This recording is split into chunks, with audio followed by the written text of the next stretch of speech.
घरातल्या देवघरासाठी ऑनलाईन काही वस्तू ऑर्डर केल्यात त्या आज मी तुमच्यासोबत शेअर करते. पहिली वस्तू आहे ती म्हणजे छोटंसं टर्टल, तर कासव जे आपण देवाजवळ ठेवतो. तर खूप सुंदर आणि चांगल्या क्वालिटीचं नाजूक असं हे कासव आणि त्याच्यासोबत एक प्लेट मला रिसीव्ह झालेली आहे आणि अगदी कमी किमतीमध्ये मला मिळालेली आहे. खूपच छान असं फिनिशिंग आहे, अगदी सुंदर असं वाणमध्ये द्यायला देखील खूप छान वस्तू आहे. संक्रांती येते आता, तर हळदी कुंकवाच्या वाणसाठी सुद्धा आपण या वस्तू देऊ शकतो.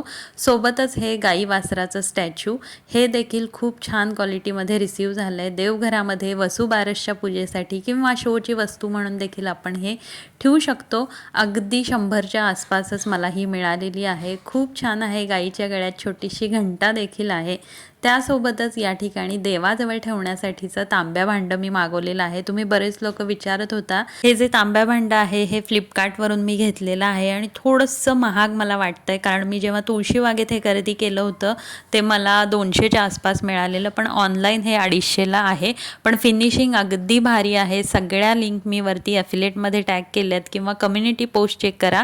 व्हिडिओ जर का इंस्टाग्रामवरती बघत असाल तर मला कमेंट करा. सगळ्याच वस्तूंची क्वालिटी जी आहे ती किमतीच्या मानानं खूपच छान आहे. तुम्हाला हव्या असतील तर जरूर घ्या.